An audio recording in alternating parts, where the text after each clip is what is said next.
Good morning, good afternoon, and good evening. My name is Kernan Webb.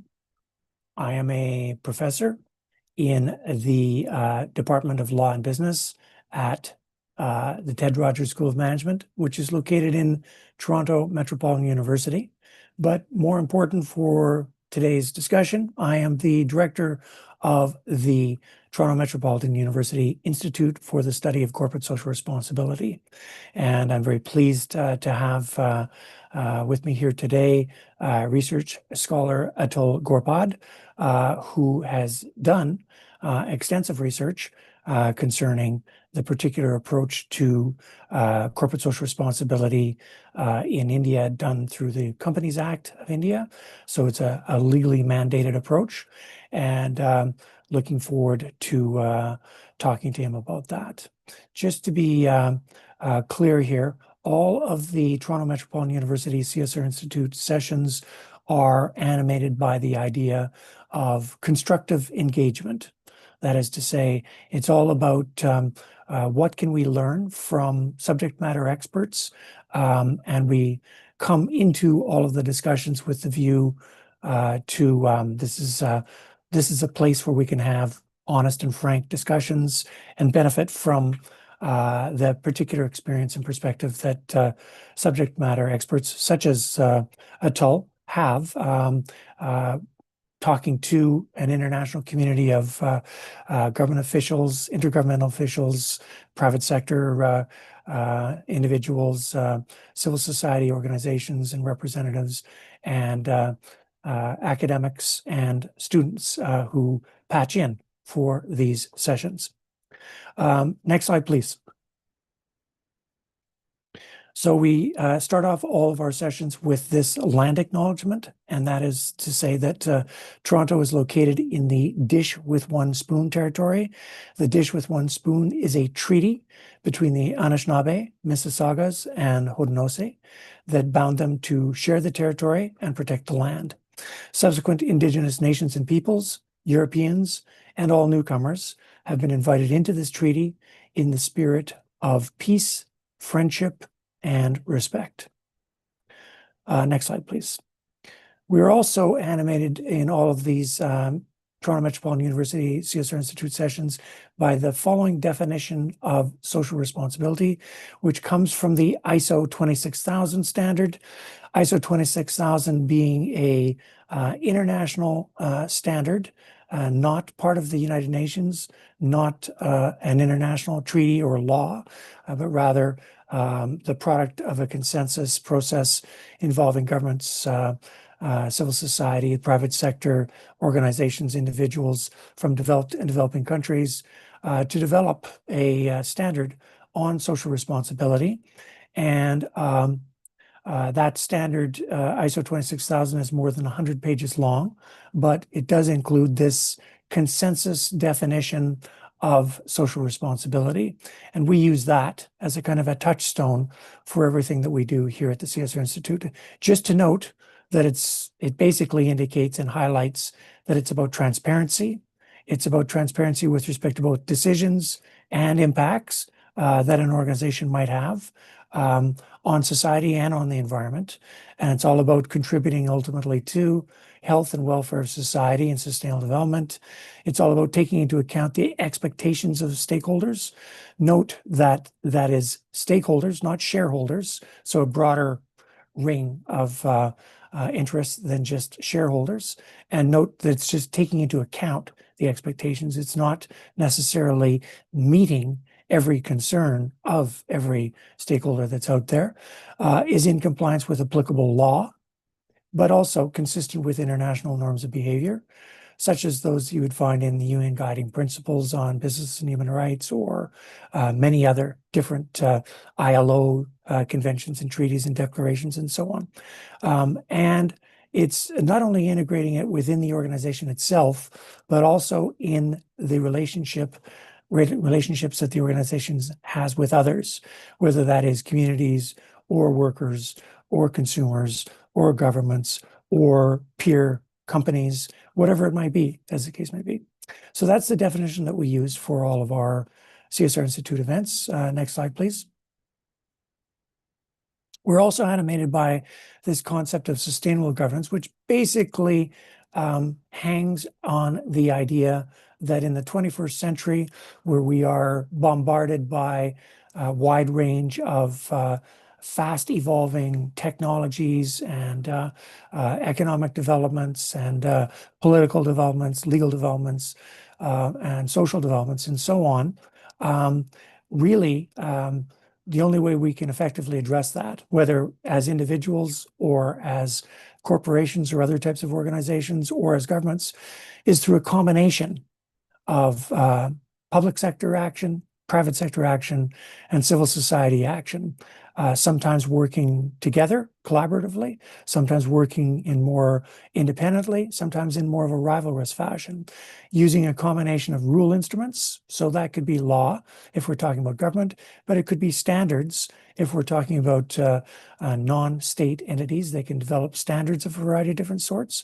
And it can involves typically a variety of different processes, auditing, inspections, and so on, and involving different institutions of different sorts, rulemaking institutions of government, such as parliament or legislatures, but also agencies or entities that are involved in ensuring conformity with the various different rule instruments, all of those sorts of things.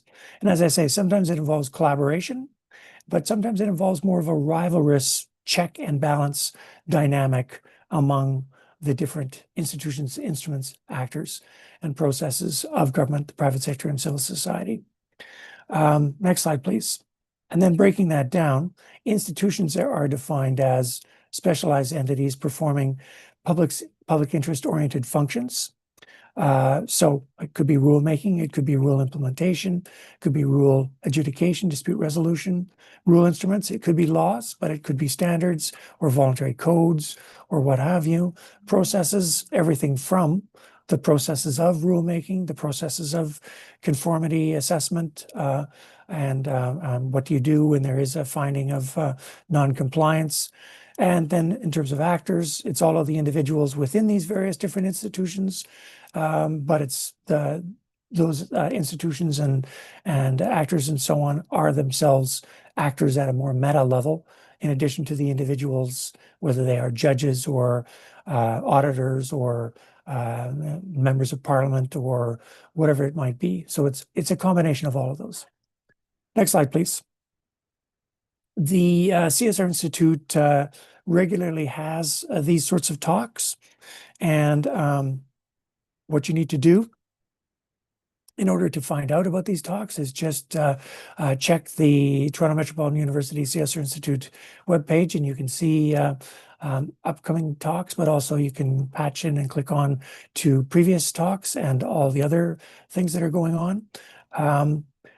You can, all of these sessions are recorded, and you can patch in to a session once it's been recorded and catch it there. It's publicly accessible. The Toronto Metropolitan University and the Ted Rogers School of Management is doing a lot of work in this area. And so that's just another important point, is that there's a lot of work going on in the social responsibility space here at our university, as it is going on at many other universities around the world, including at Tulsa University, very clearly. You can also get on an email list where I will be able to update you with upcoming talks and other developments. So many ways in which you can connect with the work that we're doing, and I welcome you to do that. Next slide, please. So we're really fortunate to have Atul with us. Atul is a PhD candidate. He's just on the precipice of getting his doctorate. He's just about to defend his thesis in the near future.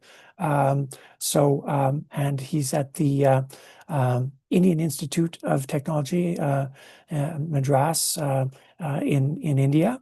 And as you can see, his research is right there at the intersection of corporate finance, sustainability, regulation, and political economy of CSR. And he's got a methodological focus on causal inference. And he'll be talking about the sorts of inferences he's been able to make so far through his empirical work. So he's submitted his thesis. You can see the title there, and you can see how closely his title relates to our topic today. And as you can see, his thesis documents causal evidence on how this mandate reshapes firm level financial performance, stock returns, cost of capital, financial constraints, environmental outcomes, and compliance behavior. And his work has already been published in a number of different publications there, and he's got more in the pipeline, so to speak. And his ongoing research extends this agenda into climate finance, green transition in emerging markets, and a comparative cross-country study of mandatory versus voluntary CSR and ESG, environmental social governance regimes. Next slide, please. We do have people patching in from around the world, and so a particular note of gratitude to those who are patching in from outside of North America or South America, because they are patching in at kind of oddball times of day and night.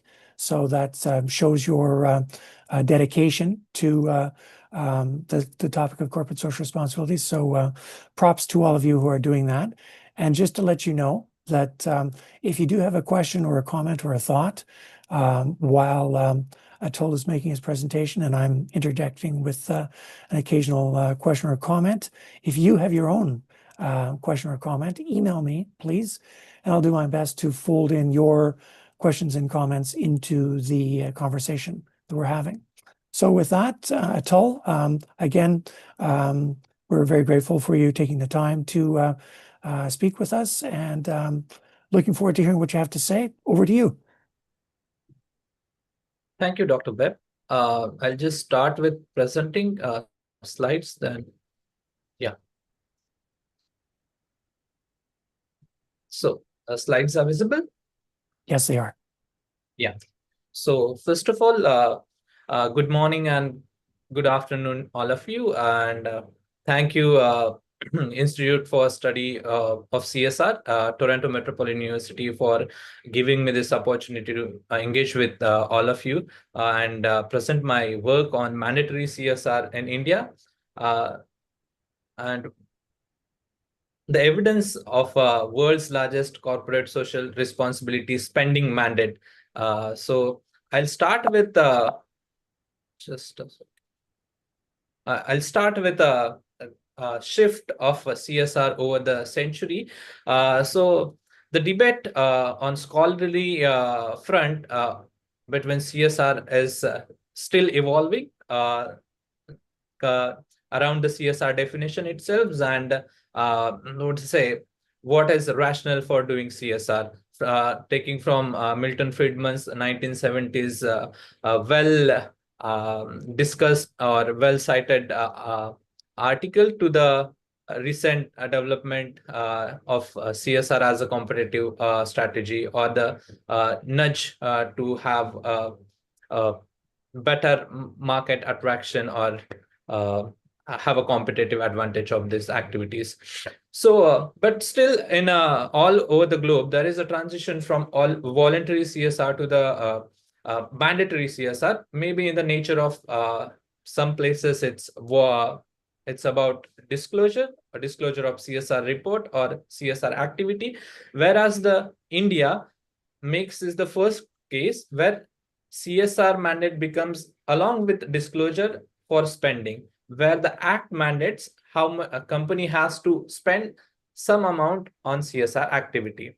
So the question is, why study India? It's the world's largest, biggest spending CSR mandate with a decade of post-implementation data and transparent statutory thresholds. So it becomes very interesting, and it's a quasi-natural experiment, which what economists looking for to see what it affects on firm performance. Oh, can you actually can you just go back to that original slide there? Just Yes, going to point out that Milton Friedman, a lot of, in particular, business professors basically stop at saying that Milton Friedman said, the business of business is business. And as you say there, the firm's sole responsibility is profit maximization. But actually, he does say it's profit maximization while complying with law and with ethical custom. So he does kind of qualify it a little bit. So just wanted to point that out. Yeah, sure, sure. Well, yeah, I think that's the fair point. He says profit maximization is the sole responsibility, but given the firm and manager plays within the rule. Yeah, Yes. yeah. So, so what is this experiment or what is this CSR law? In 2040, Indian government passed the Companies Act 2013, which says that companies qualifying certain criteria, which is net worth of 5 billion or more, turnover of 10 billion or more, or net profit of 50 million or more, has to spend 2% of their last 3 years net average profit on Schedule 7 activities. So along with that, this act require companies to form CSR committee, which look over the CSR policy and the execution of that policy, and it constitutes minimum three directors with one independent directors. And this act also, along with mandating companies to spend, it also asks companies to disclose these CSR activities and spending in their annual report. So this act doesn't just guide companies how much to spend, but it also guides where to spend and also to disclose it to greater public visibility. So this act also has evolved over the year. So when it was introduced, it was in a nature of comply or explain. If company is not complying with the law, the company were asked why they are not able to comply with the act or with the rule. But then there was as the evidence will show or will discuss how the compliance has evolved over the year.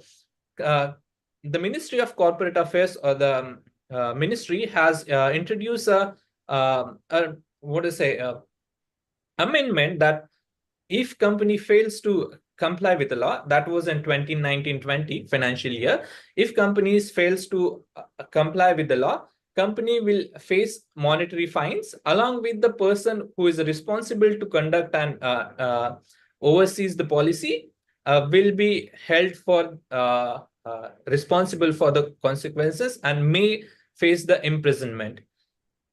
Evolving, coming to 2021, then lately imprisonment was removed while the monetary penalties were continued.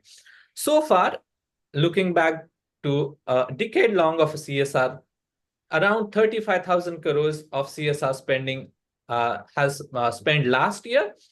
This is 250% growth compared to the earlier base year, and around 27,000 companies do report, or more than 27,000 companies do spend on CSR. So then question is, what is CSR is term? What is count as CSR? So as I said, there are only certain categories which are described in Schedule 7, which is considered as a CSR activities. Companies doing outside these heads or this menu doesn't count as a CSR. Even it for charity or whatever the purpose, act makes it very clear what will count as a CSR. So there are around 11 heads which overlooks from health, education to the environmental environmental sustainability and water conservation, sports and gender equality. So these heads or the spending on these categories is termed as a CSR or CSR spending. So sorry, yeah. just before you go any further on that.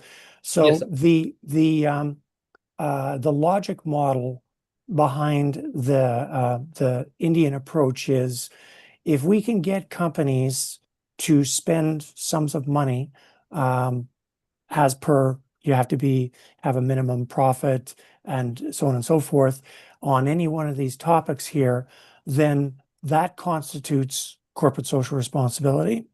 So that's the logic model, and that will be an improvement on the situation prior to the Companies Act approach being put in place. But does this mean, for example, that a company could be treating their workers poorly, or treating the environment poorly, or treating a community poorly, but if they actually do meet the 2% spending requirement, for example, because they support a local sports team, that they will be considered to be corporately socially responsible. Plus, of course, also meeting the other requirements that they've got the board members on their committee and that they disclose this publicly. But if they meet all of those requirements, that constitutes a thumbs up from the government of India. You have therefore conducted corporate social responsibility. Thank you very much. Is that correct? Am I correctly describing things?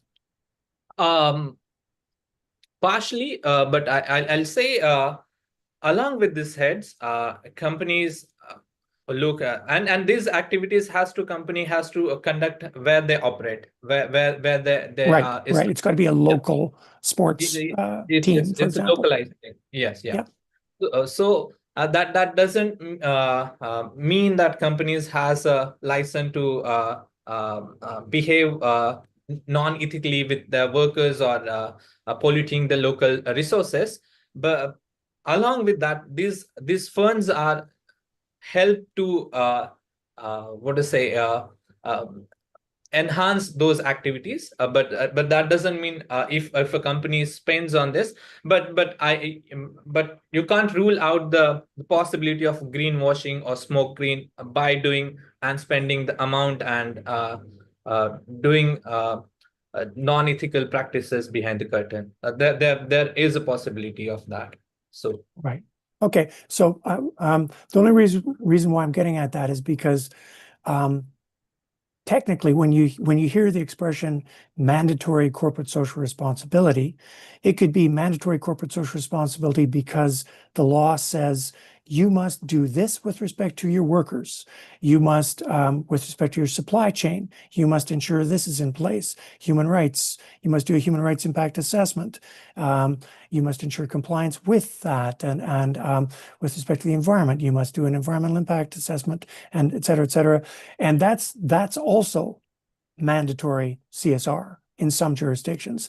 But for purposes of the Indian law, it's if you meet the minimum requirements in terms of being a large company and you spend on one of these categories and you disclose that, and you have the minimum number of directors who are, CSR oriented,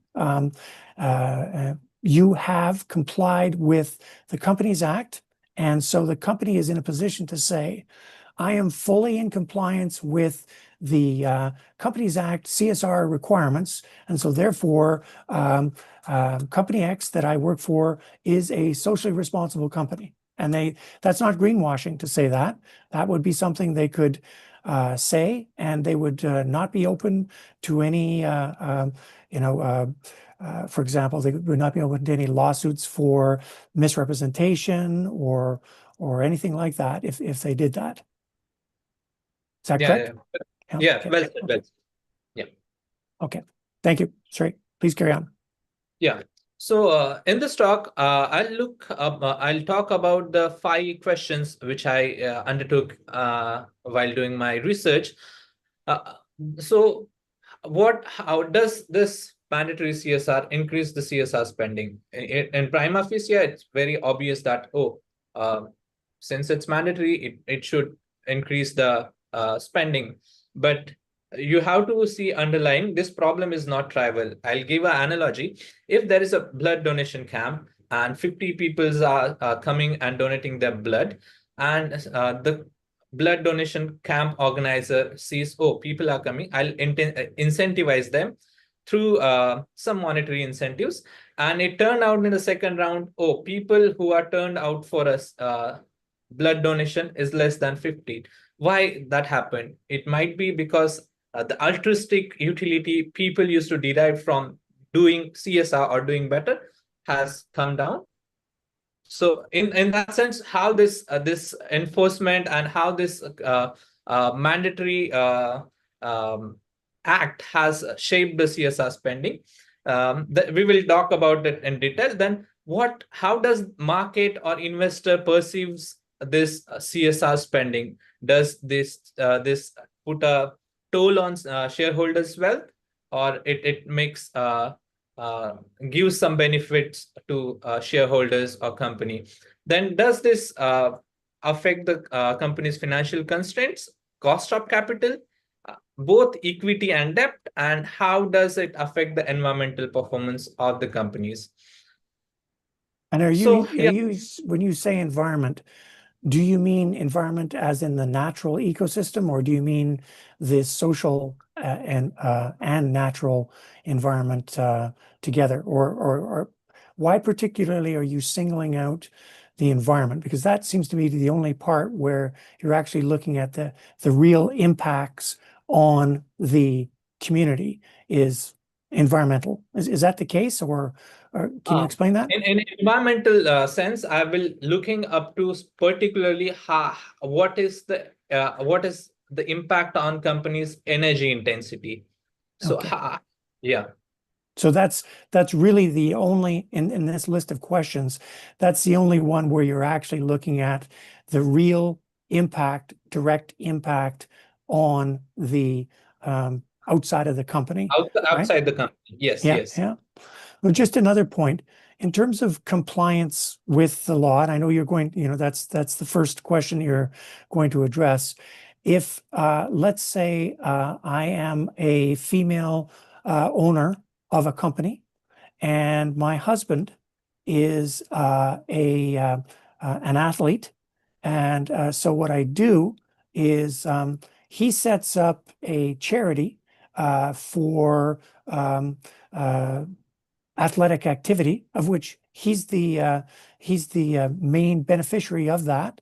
And so, is it possible to have what constitutes full compliance with this law for essentially the company to pick friends or pet projects of the CEO or whatever, and just funnel 2% of the funding to that, and that would constitute compliance for purposes of this legislation and for purposes of your study.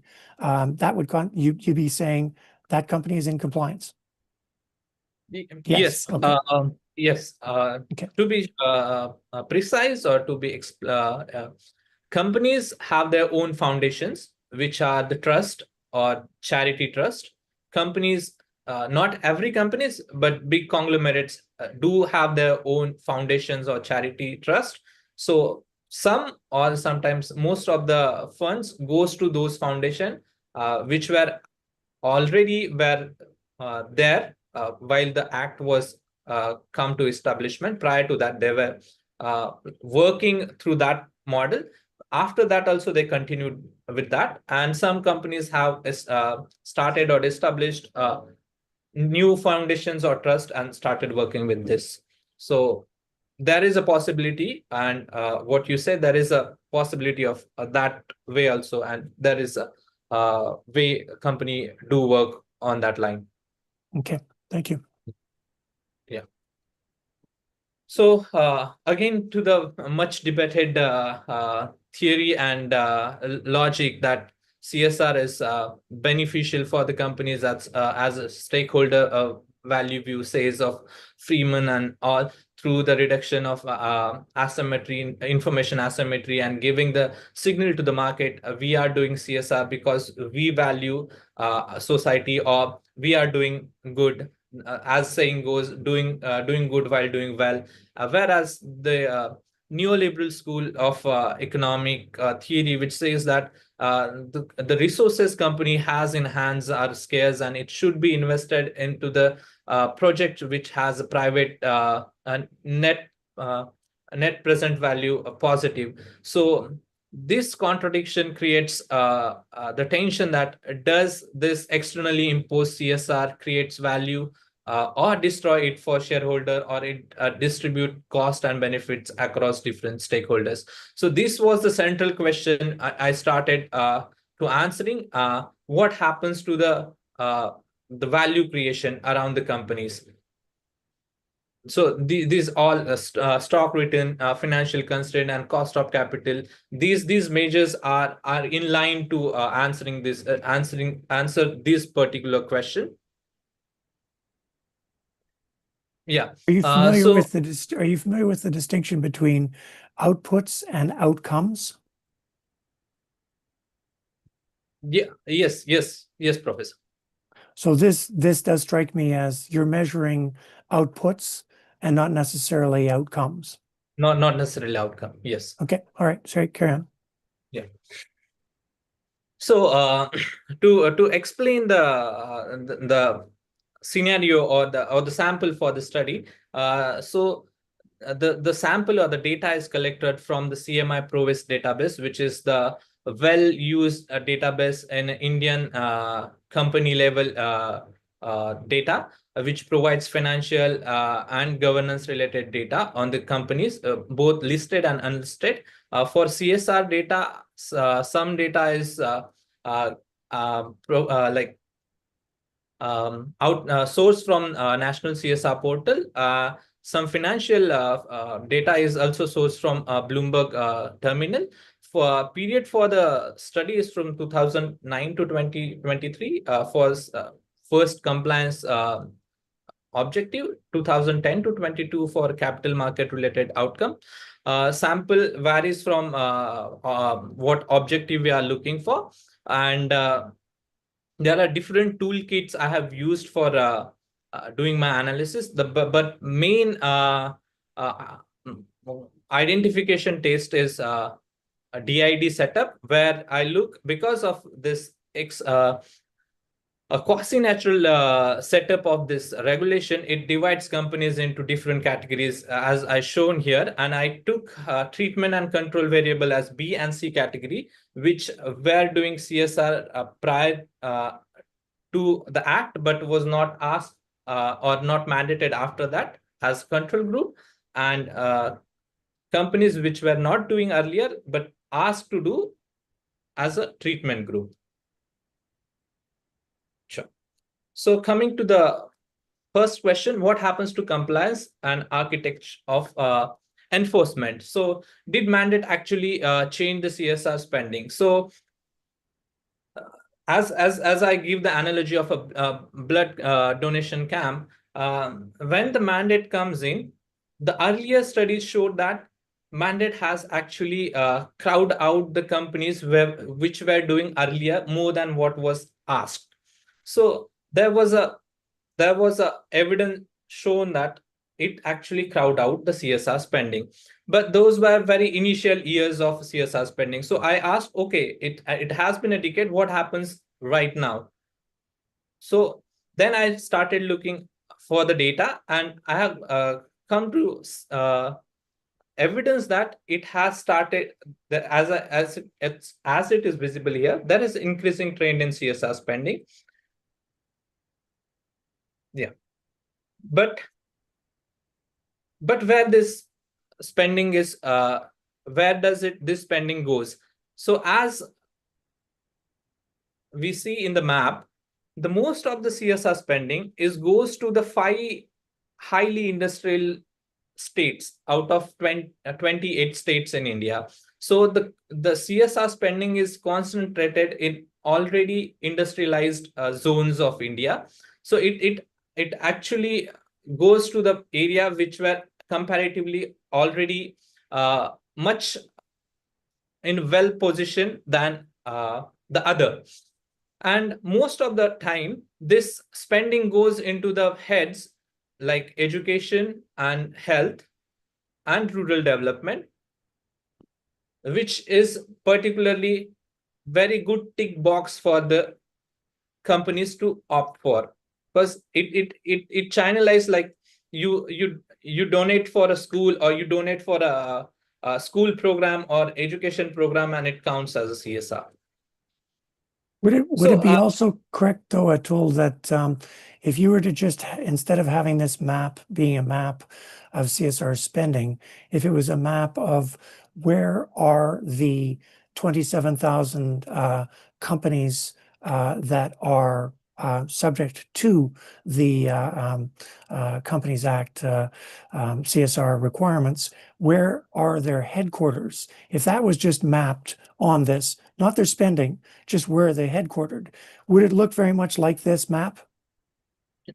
Almost not as the same, but almost similar to like this, because mostly the companies are headquarters on big metropolitans like Mumbai, Chennai, Bangalore, or Delhi. and the states which are in this the cities which are in these states are actually ahead in the spending in this map. So it won't distort this map much. Okay, thank you. Yeah. So then I start like what happens to the company's spending? Does companies are spending less than or equal to or more than mandatory? Then I start seeing the patterns that okay, companies progressively starting spending more than what is required, but uh, there are some companies which are still spending what is just required and getting a checkbox done.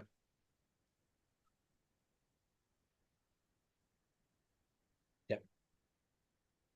So then what I did, I run the DID model, and I found that okay, the interaction term for the companies, because earlier results used to be shown that there is a crowding out for the treated group because of law has come, but that crowding out was for initial period. For the long period from 2009 to 23, there is no crowding out, and CSR has actually lead to improvement in CSR spending. That's the finding this result shows. But there is also a trend that there is CSR spending is uneven. Earlier, when the as I discussed, there is a progressive growth and changes in the or amendment in the law that in 2019 it was amended with a monetary and imprisonment provision. Then later it was removed. So I look up what happens to unspent amount. I see that when the law was introduced and it was comply or explain, there was tendency of companies to unspend the amount what was required. But since 2019, the amount required to spend has gone down. Like the unspent funds has gone down. Is the same shown in the table, which shows that up to 2019, the amount spent, what was asked and what was spent, the difference was statistically lower. But when the amendment was introduced along with monetary penalties and imprisonment, and later it was removed, the spending was not significantly different than what was required. So does enforcement credibility matters, or does it drives to the compliance behavior? The result shows that yes, prior to the mandate, or when it was just comply or explain, the spending was gone up, but after introduction of fines and imprisonment, it has become greater than what was earlier. And after the removal of imprisonment, it stays at higher level, which shows that once the credibility is established, the spending stays on the higher level. Have there actually been any enforcement actions for companies that are not complying with the spending requirements? Yes. There was cases where the companies were penalized for their non-compliance. Many? Are there many of them? No, not many. It's some double-digit number, if I'm not wrong. Like double-digit number as in not Around percentage, but in like 10, 15, in a 20. number was what was issued. Last one was 35 companies. Okay. And is that It's very symbolic. yes. And is it 35 was the last year, and before that it was 31, and before that it was 28? Or was there any particular pattern in terms of actual enforcement numbers over time? This what I told is cumulative number. It has like in a progressive manner. Okay. Yeah. Thank you.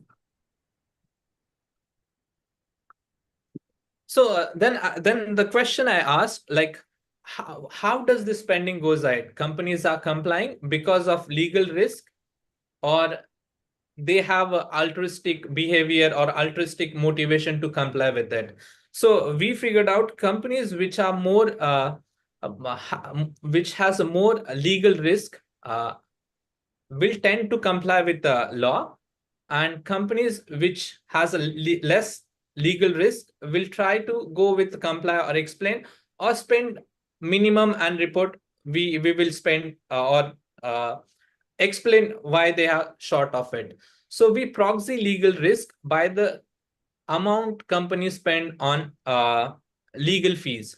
So we assume that companies which spends on legal fees are prone to more legal risk, and hence we took a proxy legal fees for a legal risk. And I again ran the same model, and I come to the finding that the companies which are more prone to legal risk are tend to comply with more than companies which are not prone to legal risk. And this is significantly different. So companies are complying because of legal risk, not because some altruistic motive. That's what I can reduce these numbers to. Then I look up around the different heterogeneity, like what kind of firm this is. Does it from manufacturing or services? The companies belongs to environmentally sensitive industry or non-sensitive? Does the affiliation of companies matter? Does this company is a standalone company or a part of a business group or conglomerate, or this company has a prior voluntary CSR spending? For all these heads, it turns out all companies, irrespective of what background they are come, has lead to higher CSR spending. So to conclude this finding, the mandate works on volume, but funds are clustered in a safe or visibly in the areas which are already industrially ahead compared to other India part. And because of legal risk, the compliance is higher. Now, coming to the second topic, which is what happens to the shareholders' value, which is more important for the shareholders. So the debate is again that CSR spending is supposed to go for the investment which is have a net present value positive, and since this investment or these resources are going for the society, what stock market perceive is. So with the same setup, with the same companies, I took this treat the value as a proxy for a shareholders value as a stock return, and I come to the finding that it actually reduces the stock return. Then I ask this question, why?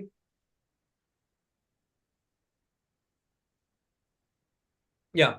So why market perceive this mandatory CSR as a compliance cost rather than investment in community? Because when CSR is voluntary, spending was a credible signal that company is doing well, and it is a signal for companies doing well and the governance of the company. When it becomes mandatory, the signaling value the CSR used to hold is lost, and market is not able to differentiate from the companies which were doing is earlier voluntary and now are forced to do it. So because the signaling value of the CSR has been lost, it perceived by market as a cost or the excessive tax than a value creating mechanism. Then I ask this question, okay, then does market differentiate between what companies spend, if the company spend exactly what it requires by the law, or above or the more than what is mandated? Then I created some dummy variable for those variables and run a dummy variable model, and I conclude that no matter the level of your spending, market doesn't differentiate once the level playing field is set for the CSR spending. So even if you spend exactly what is required or more than what is required. Market perceive as a compliance rather than value creation. Interesting. Then coming to all the robustness, all 7 robustness, IBDID, group trends, honest DID. I will not go into this technicality, but all this robustness shows that it has lead to reduction in stock return for the treated group firm. Then the question is like how this operates. What is the mechanism? What will be the possible mechanism? Then we figured out that actually this mandatory CSR lead to increase in market beta, which is systematic risk, because companies are getting more legal risk or more risk of compliance or non-compliance, and this risk is not compensated by the positive cash flow in the future, rather than is a tax on the company's revenue or the profit. So it is a typical low risk anomaly, what we see in the financial literature, where the risk goes up, but the return doesn't goes as equally as what CAPM model suggests. So to conclude, investor price the regulation as a tax on a cash flow, not as an investment in shareholders' capital. And the market also perceives as a what is it? Rewards is in a negative stock return. So So again, could we say at all then, basically what the law has done is it's made it so that no longer can investors look at CSR spending by companies as being a valid indicator of a company really doing something effective for CSR, rather they're just doing it because they have to do it, and now it's just plain another expense. Is that correct? yeah, Okay. it distorts the signaling value CSR used to convey earlier. That's the more I think most striking results from the study, that when we look at the voluntary literature of CSR other than India, it always says CSR help companies to build trust, build social capital, and it returns in a long term to company. But in an Indian case, because in a voluntary scenario, CSR has that value, signaling value, that it conveys message to the investors. Okay, the company is doing CSR. It also ESG fund manager take into the consideration when doing a decision about the company's CSR or ESG activity. But in Indian case, this signaling value of CSR is lost. I think this is one of the main finding coming out of this research. Not looking good. Not looking good from the standpoint of what I would anticipate people were hoping for from this law, that it's having that impact. Sorry, carry on. Yeah, on the same line, in a voluntary CSR literature, it shows that when companies invest in a CSR, the it ease the financial constraint for the companies, because investors sees both debtors and shareholders that company is doing good. So it eases the financial constraint. But that is not the case when it becomes mandatory, because it's an obligation, and it's again what do I say, outflow on your cash flow or cash holding. So the same results carry for the financial constraint. I measure financial constraint by Kaplan and Zingales index, then size and age index of Hadlock and Price, and WW index of Whited and Wu. These are the standard financial constraint measures in financial literature. But for all these index, what I found that when the law becomes mandatory for the treated firm, actually this law has tightened financial constraint than loosening it. So again, this is the contradiction to what voluntary CSR literature used to suggest. In the case or the institutional setting is changed when it becomes mandatory, and particularly not disclosure spending, because when you look to the literature which is mandatory CSR, but for disclosure, it actually eases financial constraint because it also signals the company's undertaking. But when it is what I say, a toll on company's cash flow or cash holding, it actually aggravates financial constraint for the treated firm.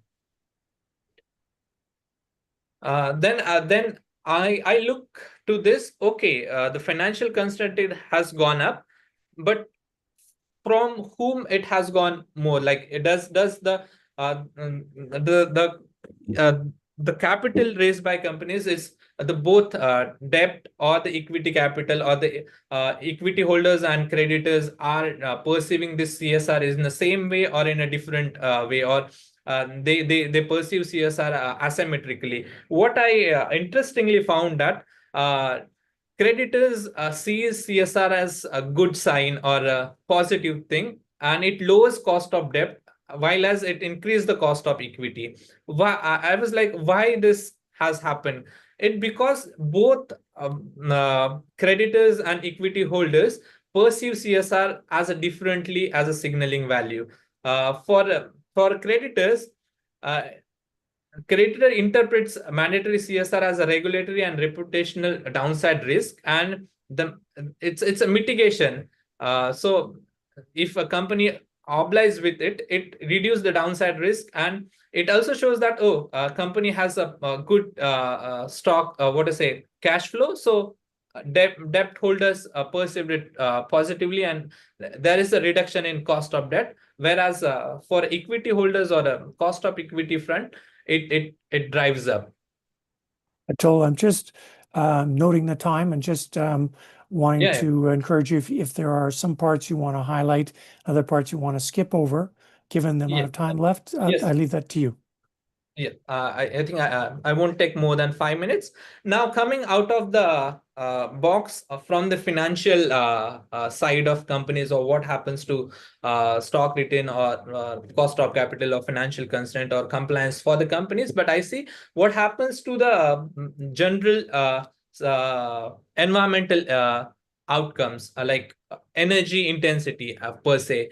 Then I for with the same data, I with the same identification strategy, here I use environmental outcome or the proxy environmental outcome through the energy intensity. That is how companies spend on energy, fuel, and power uh, with respect to their sales. And when I run the regression or the models, I figured it out that companies were mandated to do CSR actually observes reduction in their energy intensity. But when I see where it happens mostly, I figured it out. It happens mostly in a service sector and mostly in a environmentally non-sensitive sectors. This is again interesting finding, because manufacturing industries or environmentally sensitive industries are already on the tight observation of regulators or environmental standards. So they don't observe incremental impact of CSR much on their energy front, energy intensity firm. But those were outside of this ambient actually observes this improved energy intensity performance. So to conclude or synthesize, what mandatory CSR spending does. So there is no one-way answer. There is a there is a trade-off on the sense that there is a private cost versus public benefit. So for the shareholders, a stock return goes down. Company faces higher financial constraints. Along with, there is a asymmetry between cost of equity and cost of debt, and CSR signaling value is lost.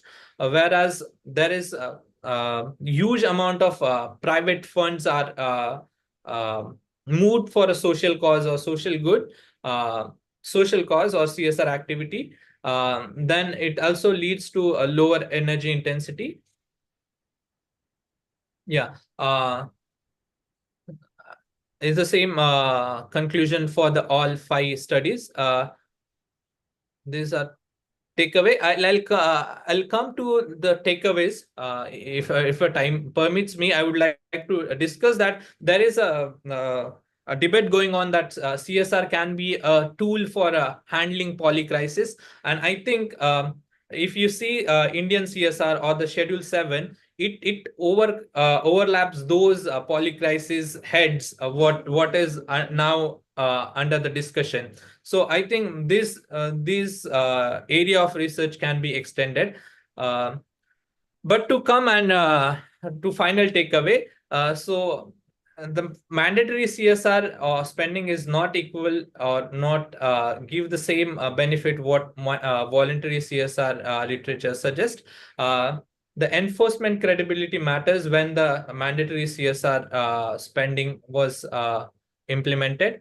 Then creditors and equity holders sees mandatory CSR spending differently. Um, environmental front, gains are real, but condition on where you are looking, which industry you are looking, and design matters as much as the mandate. So that's from my side. Thank you. Thank you, Atul.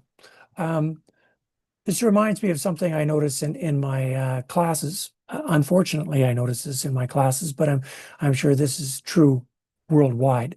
And that is that students take my classes for a variety of different reasons. The vast majority of the students are interested in getting a mark. They just want a mark because if they can get a mark, a certain mark, whatever that mark might be, then they believe ultimately that's going to increase the likelihood of them getting a job or going on to graduate studies or whatever. They're not there actually to learn. The vast majority of them are not there to learn. They're just there to get the mark.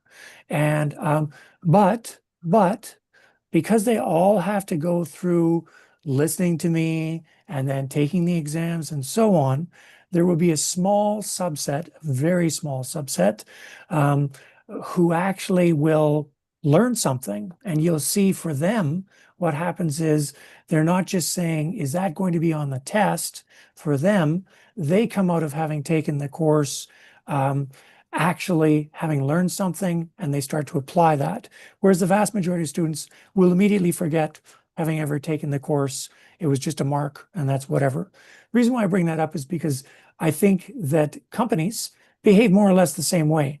Oh, you're requiring us to do that? What's the least costly way in which we can do it? We're just going to go through the motions. We're just going to go through the motions for the most part. We're not really caring about what it is you're talking about, but we'll find the way of doing it, which will be the least costly, and we really don't care. But I would suggest that with the Indian CSR approach, quite possibly there's going to be a small number of Indian companies who, because they are required to do something in this area through spending, maybe they will end up connecting with a stakeholder who really is impacted by what the company is doing. And that will start a genuine sort of engagement between the company and that particular stakeholder.